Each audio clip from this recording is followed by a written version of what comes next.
Hello everybody, it's TetNak from Blades and Blasters here, and we're going to talk about a game that we have not played on Blades and Blasters yet, but we soon will. Um, the game in question is called Mythras. Some might be familiar with Mythras. It is essentially RuneQuest 6, and but it was kind of just scrape the theme off of it and use it for other things. And really, I really like kind of what it looks like and what it can do, and some of the actual settings that have come out for it. And we're actually going to play a game in Shores of Korantia. Shores of Korantia is a sort of like a Greek setting, and we thought it would be interesting, something we haven't done before, and so we are going to do something there probably in May. That's what we're looking at. Going to be a mini campaign of 6-ish sessions. I can't ever really hold myself to how long a game is going to be necessarily, but that's the goal, something around there, 6 to 8 sessions. With the players will be Rogue, Ghost, Matt, and Wanderer. I just wanted to bring this out to you guys and do a character creation video for Mythras with Shores of Korantia. As you'll see, some things are based kind of on whatever the theme of your game is. It's not that heavily influenced by that necessarily, as you can use the core book for anything you want. But I have Shores of Korantia and Mythras, and since that's what we're using, that's what we're going to be focusing on. What I'll do in this video is try to lead you through character creation from A to Z. There is also another very good Mythras videos on YouTube, and I will link his videos below, or at least his channel, so you can go there and see those. It's a smaller channel, so I want to give him all credit that he is due. He did kind of pass over some things in character creation, and it's not specifically for Shores of Korantia, so this is slightly different in that regard. To get started, what I would like to do is just bring up the character sheets we have. It's a pretty blank game so far. We'll just use this one. So as you know, as I mentioned, this is a Greek-based game, or a Greek analog. So I'm going to change his name to, let's just say his name is Hector. Now, one thing about Mythras is there are 3 ways to generate what are called your characteristics, and you see those there on the sheet. We'll be using the roll in order because we just like to do things like that. So I'm not going to give him any sort of like background or history until I know kind of what his characteristics are. Let me pull up my Mythras PDF, which I have Mythras PDFs, and I have my book right here.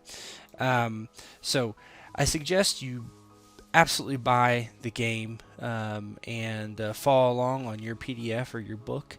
You probably won't see my PDF unless I need to pull it over and to show you something specific, but this is to help you build your characters. It is not would not really help in replacing your book. So make sure you have the book and support these smaller publishers like Design Mechanism, who created this game.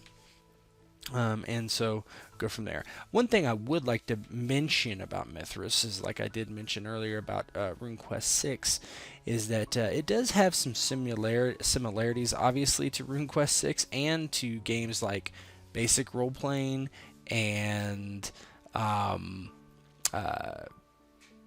Pendragon. As you'll see, it's not a mistake, right? As Greg Stafford created all these games, and RuneQuest and Pendragon and Basic Role Playing. So you're gonna get some of that stuff. You'll see similarities and all that. Obviously, this is a D100 system, percentile-based system.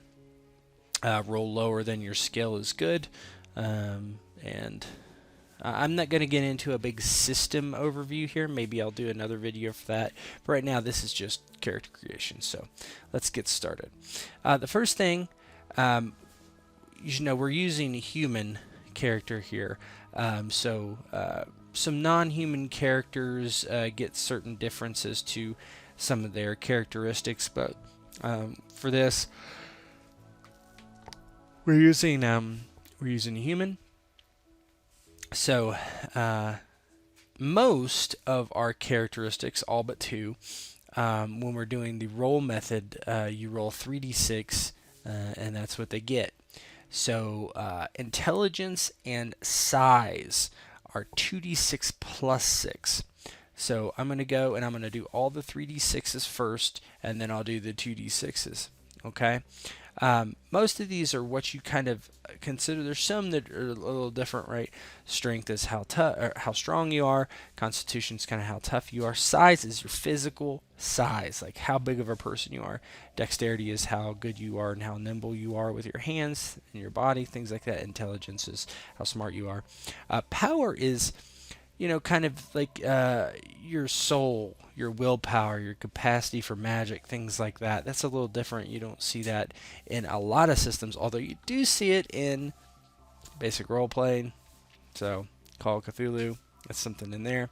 Charisma is just what you would think it is. Charisma, how personable you are and that sort of thing. Okay, so we're doing dice rolls in order. As I said, 3d6 for strength, constitution, dexterity, power, and charisma, and 2d6 plus 6 for size and intelligence. Okay, so I'm going to go ahead and do that. Flip it over here. So I'm going to do 3d6, and it appears that I'm going to need to do it 1, 2, 3, 4, 5 times. So 1, 2, 3, 4, 5. Okay, so strength is a 10. Constitution is an 8. Remember, it's not size. I don't do this for size. Dexterity is a 15. Don't do it for intelligence either. And then this is a 10, and then charisma is a 15. Okay, so I did that for those 5 characteristics. So I'm going to do 2d6 plus 6 for the rest. Okay, 2d6 plus 6. Here we go. 14 and 12. So size is a 14. Intelligence is a 12. So that easy, I've generated my characteristics. Now, from what I've seen, it's not easy or really possible later on in character creation to change your characteristics. Now, not going to get into like advancement, but there may be some ways to increase it perhaps later. Okay? Alright, so let's move on. So the next thing is, almost all role-playing games has this these days, and that's you build your base characteristics, and then there's some sort of derivative of those. In this case, it's characteristics, and the derivative are called attributes. And there's several attributes you need to take into consideration that are derived from your characteristics, okay? Now, if you're doing it in Roll20 like I am, all these things are done for you. But I'm going to go and explain each of them individually, so how you actually get those numbers, okay? So if you're doing it some other way, not on Roll20, not on using something auto calculates for you, you'll know how to do it. And you should follow around in the book. It's pretty good at describing things, so you should tell you there. Here is our attributes section on the character sheet. So what we have is action points. Action points is your intelligence plus dexterity, and then you reference a chart. Okay, 12 or less is 1, 13 to 24 is 2, 25 to 36 is 3, and then for every additional 12 above that is 1. So our action points say it's 3. That's because our intelligence and dexterity, if we look at it, intelligence is 12, Dexterity is 15. That's 27. I reference the chart. 25 to 36 is 3, so we have 3 action points. Okay, action points are specifically in combat how many times you can do something in a round of combat. Okay, it's nice in the PDF too, or in the book. It also talks about why they choose those two attributes, or I'm sorry, those two characteristics to derive that number. So it's interesting if you want to know why, theoretically they use those. Okay. The next is damage modifier. Damage modifier is you add your strength and size together, and then you consult a table. Okay. So our size is 14. Our strength is 10. That's 24. If I look at the table, that's 0. Okay. So it's usually if it wasn't 0, it'd be something like plus 1d2, plus 1d4, plus 1d6, or minus 1d2, minus 1d4, etc., depending on what it is. Okay. Experience modifier, which is a little different. So if you're familiar with like Call of Cthulhu, you roll your skills of what you used, and if you roll lower than what it is, or higher, I think, you add, something to that skill. I don't want to get into too much details there, but this is similar to that. This is basically how many times you can roll. There's a modifier to it. Essentially, this is your charisma score, and our charisma score is 15. So basically 13 to 18 is plus 1 on this. I don't want to get in too much details with this. That's more of a system thing, but that's how you derive that. There's a table there. Okay, almost all these are what's your score. You reference a table, and then the table tells you what your number is going to be. It's not actually mathematical necessarily. So your healing rate is your constitution score. Our constitution score is 8. Okay, so that means our healing rate is 2. Okay, and that's just on a chart. Okay, I'm going to just show you this very briefly. As you can see how these are laid out, you can see that there are some charts here. Okay, healing rate, con. Yeah, you see. Okay. All right, what's next? Next thing is initiative. Okay. Initiative is your initiative bonus. Actually, I want to state in the PDF there's kind of a jumping around based on what this is, so let's just stick with what's on the screen. If you're looking at the PDF, you're like, oh, you skipped over something. We'll get back to it, I promise.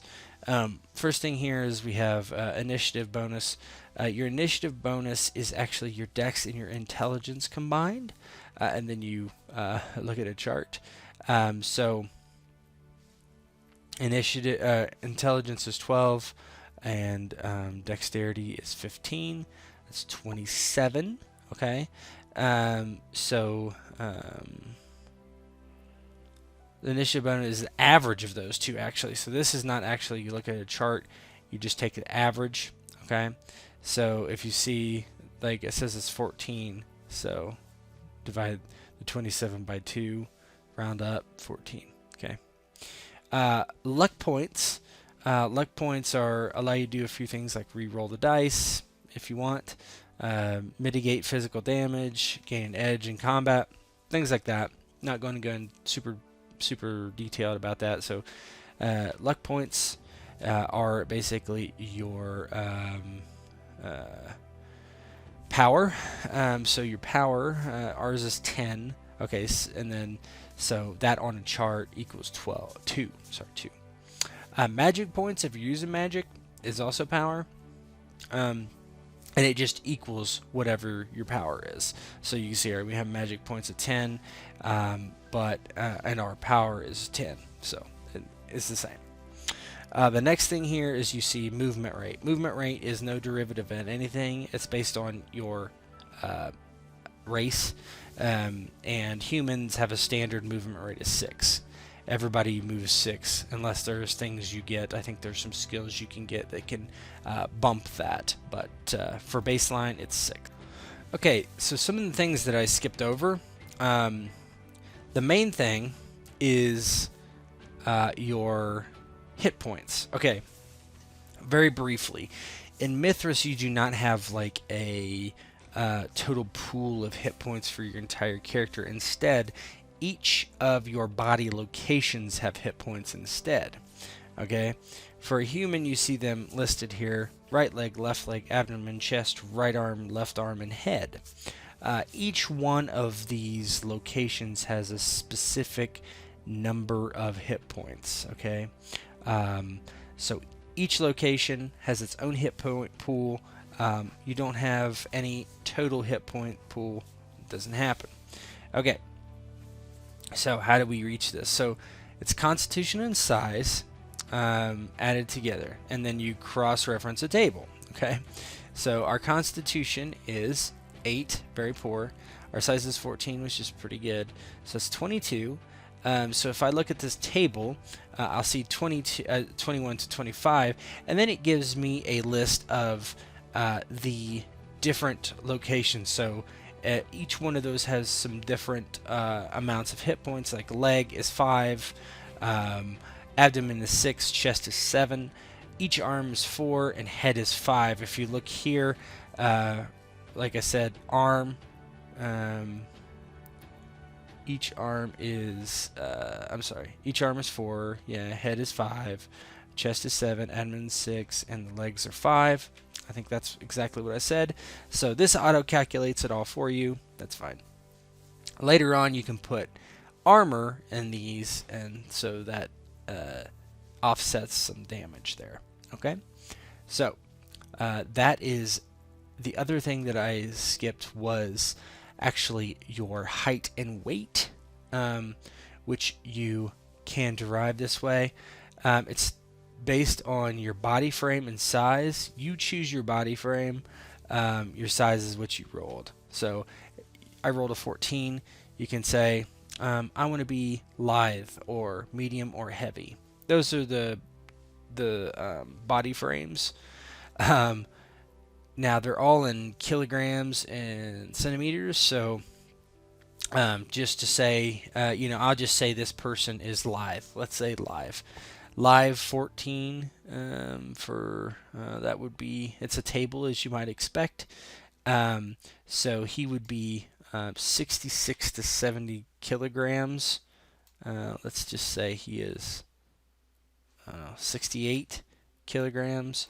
And then height, he's 181 to 185 centimeters. Let's just say 181. For those who use the metric system, you probably know what this is. I'm an American and ignorant of such things, so I would have to use a calculator to figure that out. Not going to do that because it's not that important. So we will move ahead. Okay. So we're done with the base stuff, and that's your characteristics and your attributes and things like that. So that's, I would say, like basically your first part of character creation, and so we have those things set for us. Alright, so now we come to the next step. Mythras is a skill-based system primarily, so we will get skills that we will be able to invest in. Now, what you'll need to know is there's a couple types of skills, really 3. There's standard skills, which everybody has access to. Okay, these things include items like athletics, brawn, perception, ride, singing, stealth, swim, things like that. Some cultures, okay, have access to different ones of those to increase. But everyone has access to them flat out. And if I scroll down to the skills, you'll see them here. Okay, they're all here. They're already pre-populated with what their baseline is. Each skill is usually a combination of 2 skills or doubling up of one, or I'm sorry, a combination of 2 characteristics or doubling that characteristic. For instance, athletics is strength plus dex, and influence is charisma times 2. So if you look at this, that's all the numbers there. Okay, and then when we add skill points to those, it'll increase that number. Okay, and that's what you roll against most times. So what you need to know there, so that's standard skills. Professional skills are what you get from your profession, or cultural professional skills, which is accessible to all cultures, or I'm sorry, everybody in their culture, no matter what their actual profession is. Okay, and then there is something called combat styles. You get a combat style, at least if you want, from your culture. Combat styles are kind of not set in stone, and really what it is 3 skills that are belonging to it. It's usually 3 weapons. Like if we say a hoplite. A hoplite would be skilled in a spear, a shield, and probably a short sword. Okay, so we could just say, combat skill hoplite. You can feel free to put whatever weapons you want in there. It's not that big of a deal. It's really left to the GM and the players to decide how those are defined. So you won't necessarily see a very defined combat style list. You can, but it's not necessary.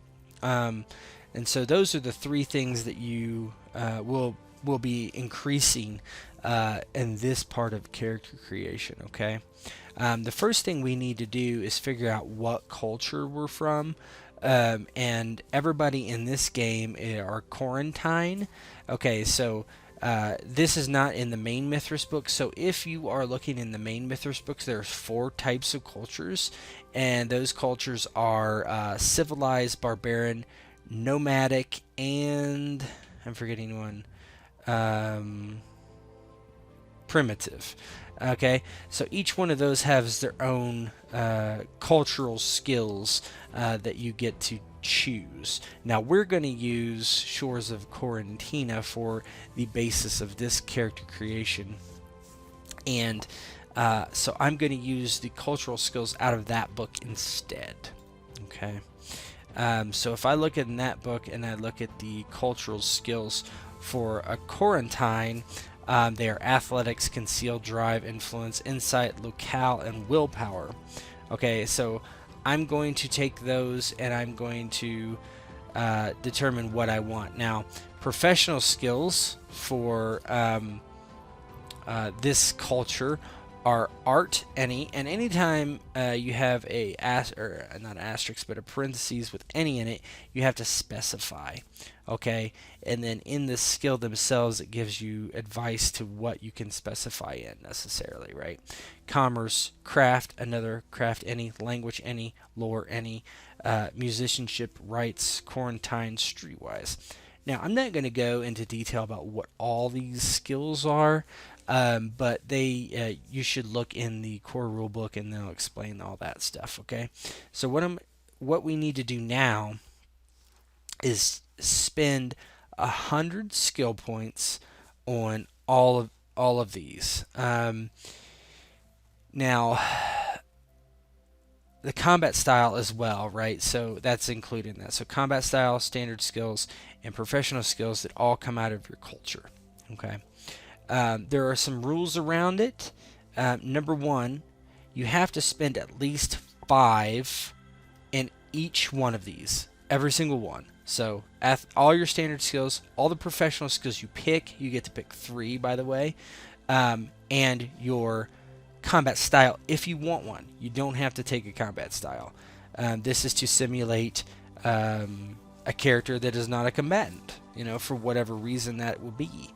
So you don't have to take a combat style, but for your standard skills and your professional skills, they have to at least take 5.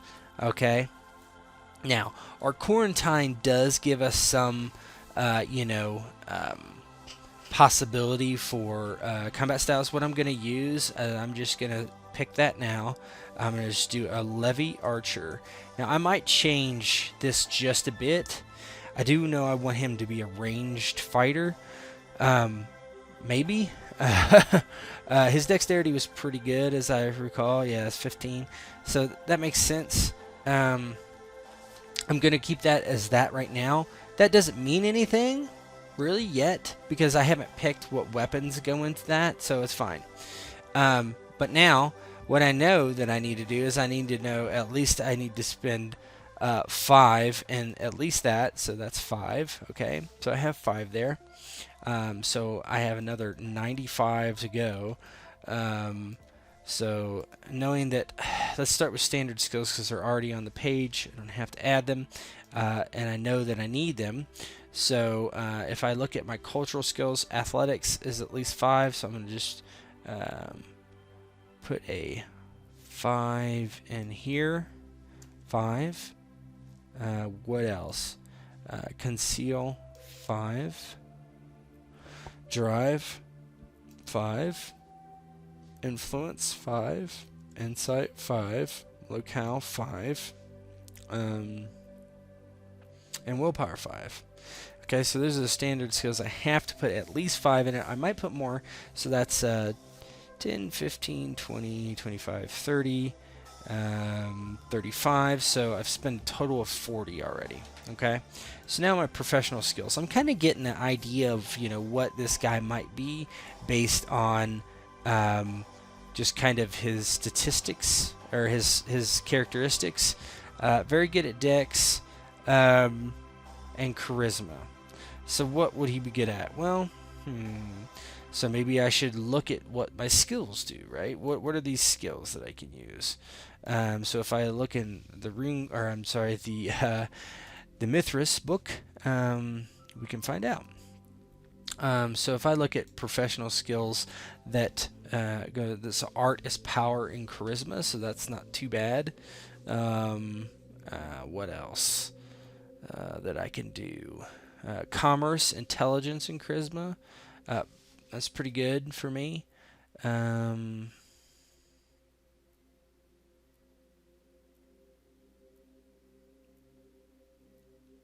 Just lore, intelligence times 2, not as good. Musicianship, dex and charisma, that would be really good for me actually. Musicianship. So let's do that. So he's a musician of some sort. Okay. So we'll add that as a. Okay. So what is this? So I'm gonna add my dex plus charisma, so it's knows what I'm doing, and then I have to add 5 to it. Okay, so that's 45, I believe, total. Okay, so now I need 2 more professional skills. What else was under my cultural stuff? Art. Let's look at art because that might go with a musician background pretty well. Artist power for charisma, that's going to be good. So let's say art. Let's say he's a sculptor. Okay, so that is power and charisma. Okay, another 5, so we're up to spending 50 now. So we have another 50 to spend. Now, what other profession skills should we take? What should we take?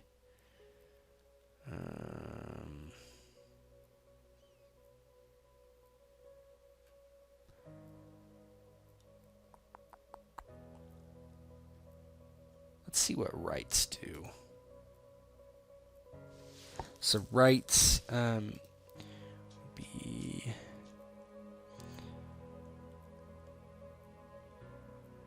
rights.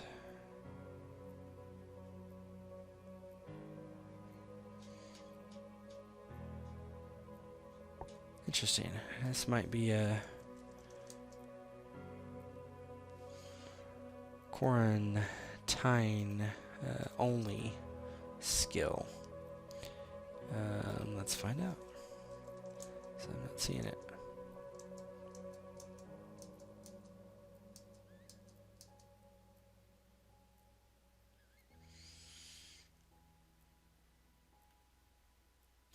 So rights actually replaces folk magic.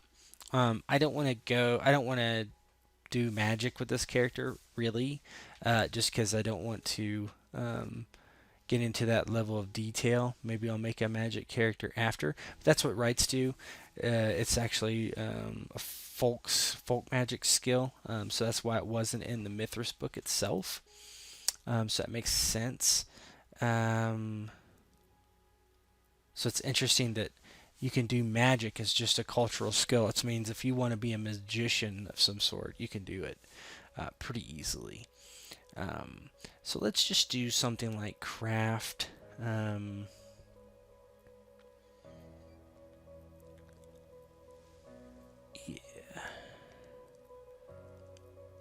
Or maybe instead commerce. Yeah, let's do commerce. So commerce is intelligence and charisma. So we're not terrible at that either. I'm going to put 5 in it. Okay, so now I'm at 55. So now I have 45 points to spend any way I see fit from the things that I've already taken. So if I look at the standard skills here, now notice I can't put any more than a total of 15 in anything. Okay, at this point, so I have to be from 5 to 15. I've already got the minimums all taken care of. Let's say he is a pretty good archer. So we'll bump that to 15. He's going to be pretty good at that. So I'm kind of envisioning a, I don't know if you want to, D&D terms, kind of like a bard-ish guy. So what else?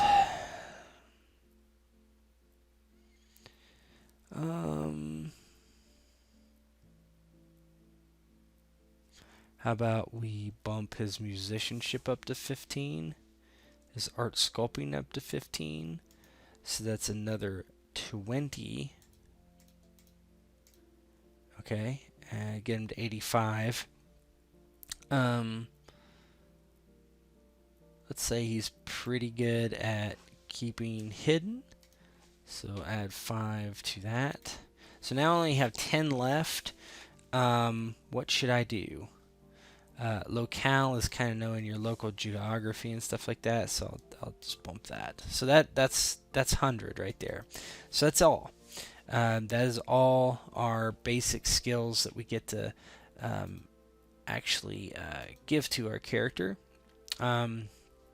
So this is the first big part. This is your combo of your culture, and we haven't even moved to profession yet, so that would be the next thing. Move on to, so this would be the cultural skill portion. There's one thing that I didn't do that I'm going to now, is your native tongue and customs skill automatically get bumped 40 at least. Okay, so you can see it's already in here for native tongue. Customs hasn't been touched yet, so I'll bump that. So all those are automatically bumped 40, those two. So we have our static bonuses for that. We have our professional skills, our 3 professional skills. We have our combat style, and we've given 100 out to all those skills with a 5 minimum and a 15 maximum. And that is where we're good with that part. Okay. So the next thing we can do, and this is optional, is roll for background events. We really like to do this kind of stuff here, so I'm going to. I'm pretty sure it's a D100 table, and there's plenty of things on here that we can use. So I'm going to roll a D100, and then we're going to see what actually comes up, and that will really kind of along with what we've done so far with skills, kind of influence what happened to this character, who he is, all that stuff. Okay. All right, a 37. A 37 is you ever suffered some sort of horrific attack that has left you psychologically scarred and extremely wary about the situation and things which will harm you. This might be nearly dying from drowning, man-eating lions, neurotic or necromantic magic. Whatever it is, you gain a new passion of fear, the thing that harmed you. Okay?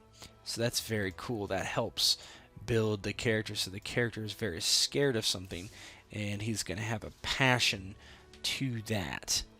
Okay? So I'm going to come in here and maybe edit the sheet if it lets me. It's kind of strange. Reopen it. There we go. So I usually put this stuff in here for now. Background, ground, 37, and this. Oh, it did not paste at all. Fear. Something happened that scared you. It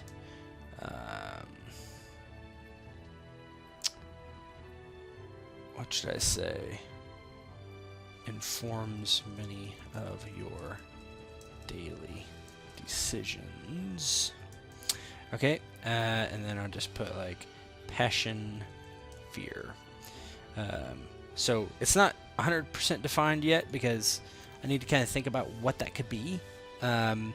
Maybe it was, I don't usually like to say, oh, he's bitten by a snake or something like that, but maybe, you know, something like that. So we'll go down here to passions. We haven't talked about passions yet, but just, we'll get there. So fear something. Question, okay? So we'll get to passions momentarily. So one of the things I'm doing here is I'm kind of flipping back and forth between the Mythras core rulebook and Shores of Korantia, and kind of intermixing what goes next and what's specific to Korantia and what is specific to Mythras, right? So whenever anything is more specific, I'm going to the Shores of Korantia book because that supersedes the core book. So now we're kind of in this place where we kind of figure out more about our background, who we are, where we came from, that sort of thing. So in Shores of Korantia, that is figuring out your social class, because that's very important in something that would be a Greek city-state, which is what this game's about. So there's your D100 table, and we're going to roll to see what social class I am in. 21, poor. 50% of the people in this game are under the poor. Large poor class. There's a, very poor class, which are landless, and there's middling and propertied, rich, and aristocrat. So, couple things this does that's very important is, number one, it tells us how much starting money we have, which, okay, but really the main thing is what professions we can go into, because as a lower, as a lot of things, it keeps you from doing certain professions. Like a aristocrat can't be a herder, right? They just can't do it. It just wouldn't make sense. So aristocrats very stuck, and they can do official, priest, scholar, or warrior, whereas a poor person, they can do a lot of things. Actually, they can do farmer, fisher, herder, hunter, miner, sailor, thief, crafter, entertainer, merchant, warrior, right? They can do many things. And as you keep going up the social classes, you kind of get more stuck in what professions you can take, okay? So what we do get 2d6 times 10 silver pieces. Okay, so 2d6. All right, 2d6. Yep. So we get 80. Figure out where to put that. We're poor. Quarantine. Tina. Tia. Human. Just filling this out real quick. We were lithe. Okay, age, don't know that yet. Male. Might be an equipment. That makes sense. Yeah. So add silver 80 quantity. Whoop. 80. Okay. So that informed us of that. But like I say, the most important thing is it's telling us what professions we can take, and I have to kind of well, let's see. One thing I can do is an entertainer, and my guy is extremely good at some of these things. Like if you look at his, oops, I need to be on build. If you look at musicianship, he's got a 45 right now. We can easily bump that later. So I think that's probably what I'm going to do. I'm going to go to the entertainer profession. Entertainer. So that's cool. That tells me what I'm able to do there. Okay. Now in Shores of Korantia, you can choose a non-quarantine person, and so you can roll on a whole different social class, right? So I don't want to do that right now, because that gets into things like you're an outcast or outlaw, you're a slave or a pagan, or things like you're a household slave, or a transient, things like this, a foreign aristocrat, things that I don't want to bring into the game really, and so we're not going to do that. Okay, so the next thing we got to do is figure out things based on our family. Okay, so if I do that, I'm going over to Shores of Korantia right now. You'll see that there's similar things in your the core book, that it's really no big deal. So that they're a little different. Okay, so we figured out starting, and we see that allies, contacts, rivals, and enemies are all generated as normal. So we're going to go over to the Mythras book. Okay, so how do we do this? All right. We roll 1d100 on each of the family tables to determine parental status, number of siblings, blah, blah, blah. There's several things that we can do. Okay, coming up here. So the parents table, all these are D100 rolls. I'm gonna roll on my parent table.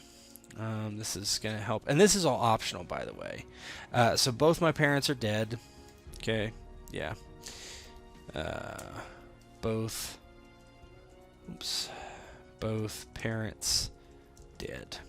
Womp. Siblings table. What's that gonna be? 17. I have 1d4 siblings. I have two siblings.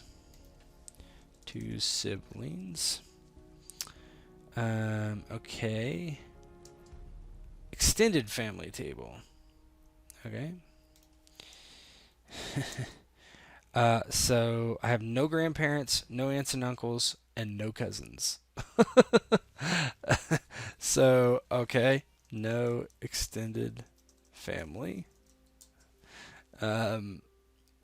Reputation table for the family. 2 has a poor reputation. Of course they do. And then we need to see how many enemies or rivals we have. Okay. With one enemy or rival. Okay. And then we have one more table. It's called the connections table. Here we go. Whoops. Not 1d3. It's 1d100. Okay, 1d100. 93.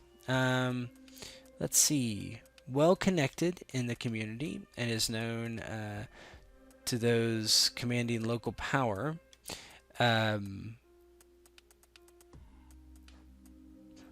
as above, but the family also enjoys some status with those commanding regional power. Okay.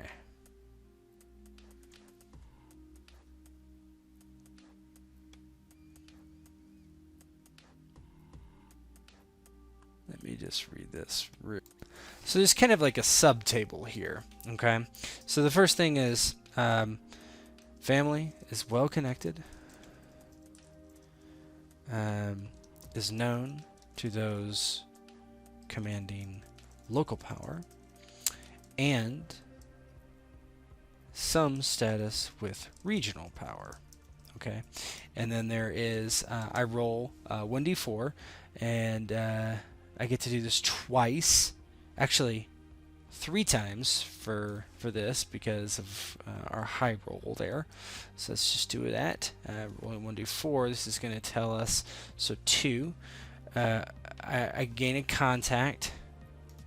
Contact number 1. Alright, rolling again. A 3 is an enemy. So enemy number 1. And what else do we have? One more time. Another enemy. Enemy number 2. So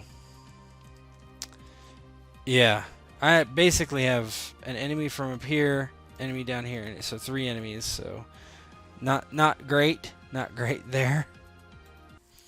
Okay, so the last thing in this stage is passions. Earlier I generated a passion from the fear, and that was from a background roll. Now our cultural roll that we did, or our culture, has a passion that kind of comes with it that you can take, and that is loyalty,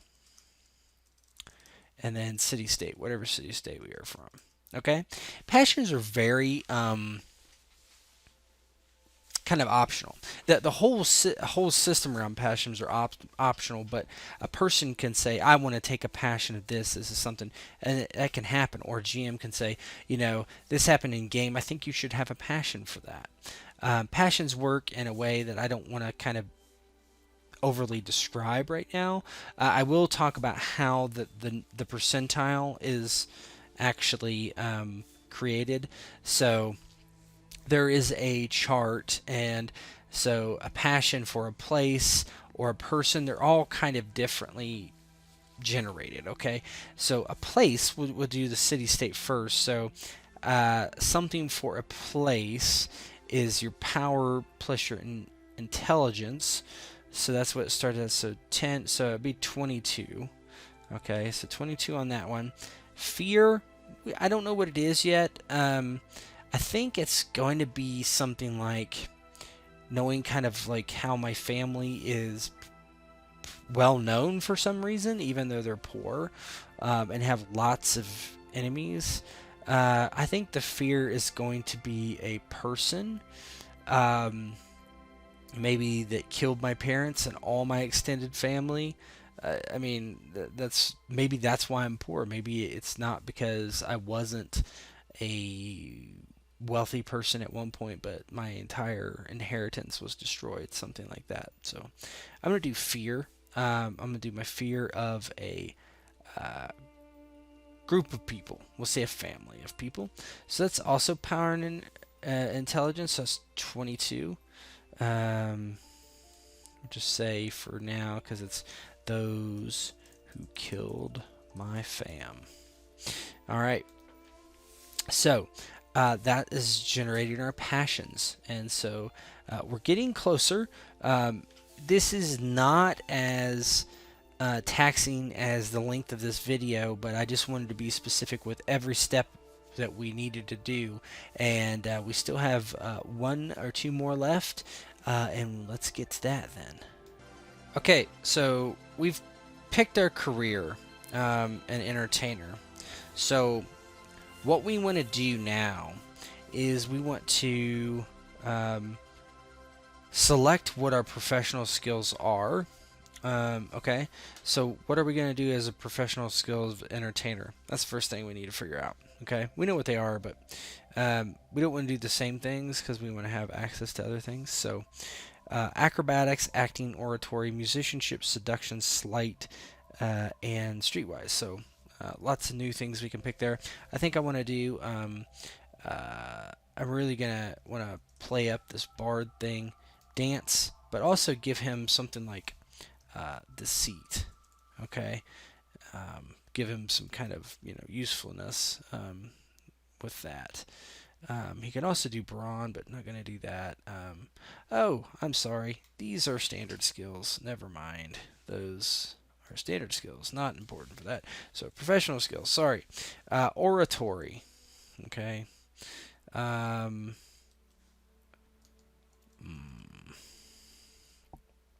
Acting. Streetwise. Okay. So if I look at what those skills are, if you bear with me momentarily, that I will be able to select their characteristics that they are bound to. Okay, so professional skills. What did I say? Acting. Acting is charisma time 2. All right, cool. That's good for us. Okay, charisma time 2. Then streetwise and oratory. Oratory, power and charisma. Power, charisma. Streetwise is power and charisma again. Power, charisma. Okay, so that's what we've chosen for that. So let's go back to our profession. So our profession is entertainer, our career, I guess, whatever you want to call it. They are called careers. If I have been calling them professions, but okay. So entertainer. All right, entertainer. There it is. All right. So what we're gonna do is we're gonna now that we've selected our professional skills, I'm going to put in 100 points from our career, from standard and professional, increasing the skill by 1 for every point spent, as usual. Not all available skills need to be improved, but no individual skill can go up to 15 or past 15. So I can't choose anything that's not a part of entertainer, and I don't have to put at least 5 in them. Okay, I don't have to put anything in them, actually, but I can't go over 15. That's the rule for this. Okay, so I'm gonna put 15 in sing. Okay, that's one thing I'm gonna do for sure. Put 15 there. I'm gonna do that. I'm gonna put 15 in acting. Probably not. I'll put 5 and 5 in that, so it's 40 now. Okay, so I can look at. I'm gonna put 15 in dance. Okay, 55. I want to put 15 in deceit. 70.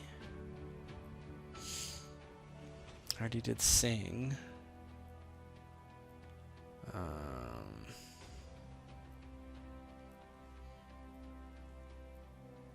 Influence, insight. Let me just count, make sure. So 25, 40, 55, 70. Okay, 70. So I have 30 more to do. 30 more.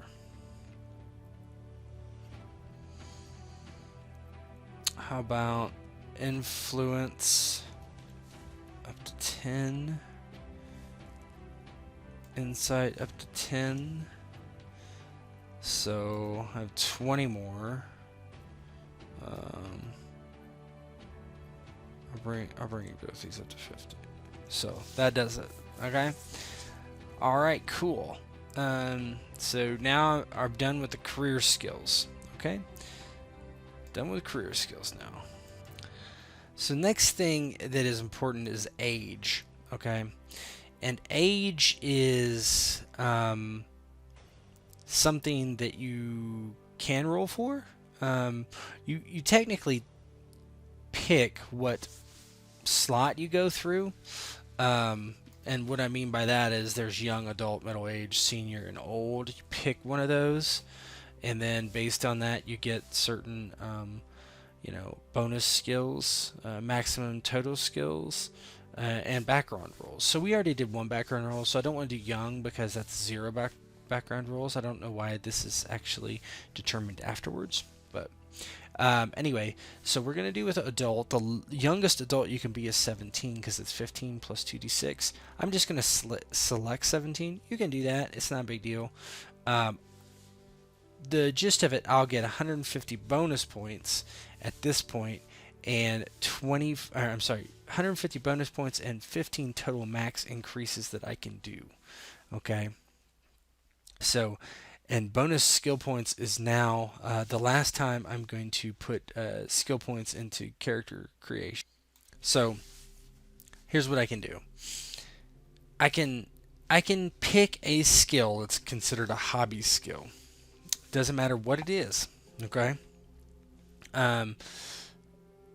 It can be a new professional skill or combat style, right? So I can do that if I want to. I would have to look at the skills to see what if I really wanted one. I'm going to say for now I'm not going to do that, but I can if I want. Now I can take this 150 skill points and put them pretty much in anything that I've already purchased. Okay, so the rules are the maximum is 15 based on my age of adult, and then otherwise it's the 1 or above. Okay, for each one. Now the hobby skill is a little different, I believe. Save for the optional hobby skill, no points may be assigned to those combat styles or professional skills not learned part of the culture or career. So basically, I can take the hobby skill and I can immediately start putting points in it if I want. Okay, so I can also do passions because you can basically, if you look at the passion section, it says you can give points to any passions as if they were a skill. So that's what that would be. So I'm going to look at what I want to do. I have 150 skill points to use, so that's quite a bit. So I'm going to definitely increase my fear passion by 15. I definitely want that to be pretty high. What else? Musicianship, I'm going to bump by 15. Not 300. Okay. I've got some others I want to do. I want to do sing. I want to do deceit by 15. Deceit and sing by 15 for sure for both those. So that's another 30. So I've spent 60 so far.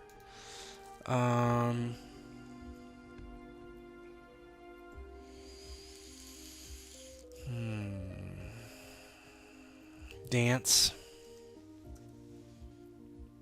Oratory. It's another 30. How about acting?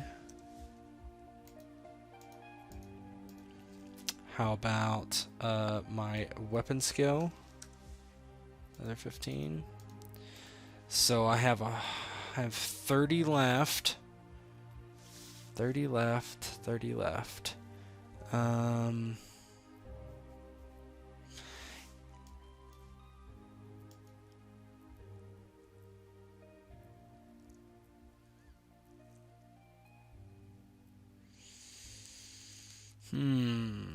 How about let's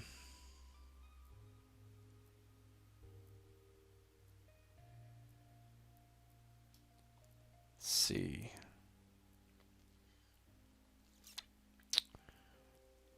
I'm just thinking. I'll just do streetwise. It's 15. So now I have 15 left.